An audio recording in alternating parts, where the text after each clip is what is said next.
Well, I've been ripping a lot of lumber these last few days. It's been rainy, so this is what I've been doing. But I found, normally when I'm working, I'll put a couple of blocks of wood down, put the log on that, and start working. But so it starts out, you're about this high, pretty soon you're down, and then you're crawling around on the ground.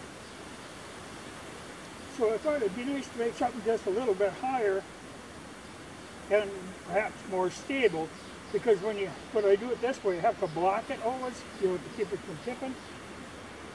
And if you get up too high, of course, then it's even more unstable. So, from these wet days, I've been working on another project. I wanted to make a bench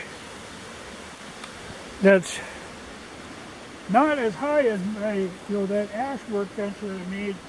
It's about this high, which is fine if you're working, standing.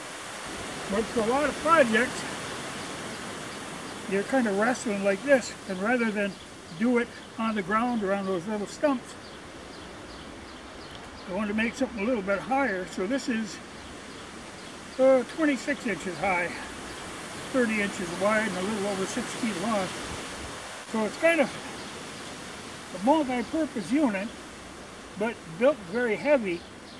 But one of the things I did was, okay, in the first place, these end pieces are one solid piece cut out of the crotch of a tree, like this would be the crotch right here.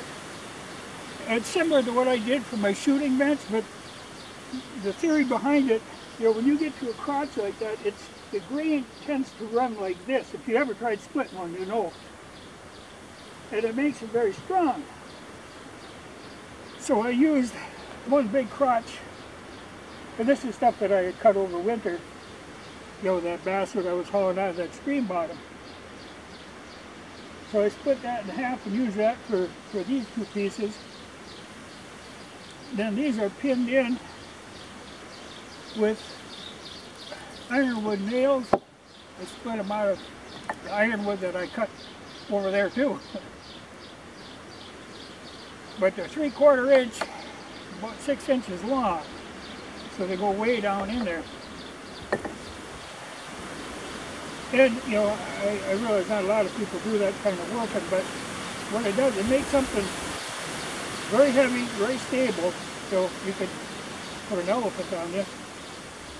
But these cross pieces now are simply pinned in with one pin, though they're cut in, But these are at the height that I can get under it with my bale forks to move it, because it's a pretty heavy rig. But that way, to transport it, it would be very easy to just get under it with the tractor. But when you're doing this kind of thing, like these nails, like that's a 3/4 inch hole I drilled, but these are a little bigger than 3/4. So you can't, like that's why I've got this extra over the end. If you were to actually cut that right even here, it would undoubtedly split. You really need to, you can't use them right close to the end. They have to be in a ways to make a good tight fit. So these are nailed right through there, and those are nailed into there. But that works. That should give me a good multi-purpose deal at a nice height. I'm going to let it dry a little in the sun today, and then I'm going to slap a coat of pine tar on it. Want to clean up some of the rough edges a little bit, but this isn't fancy. It's built along the same order as my shooting bench. It's a little fancier than that, and it isn't as fancy as my regular workbench that I built out of ash. This is kind of in between. But it'd be a good solid unit for my working on this rough lumber. And like I said, I can put a lot of weight on here, so if I have something I'm going to be planing or working on, this would be a good place to work at a good height. I should make a fine bed. I can sleep on here.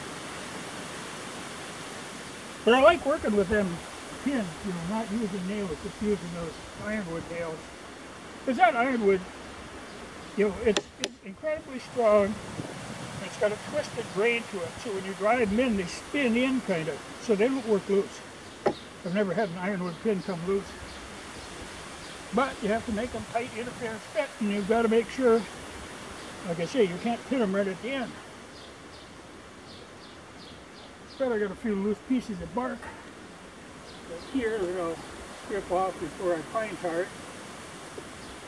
But after I cut these, you know, they just had a kind of a damp feel, though this wood has been sitting quite a while. So before I put the pine tar out, I'll let them dry a little bit. Should be a good unit. Should serve the purpose very well.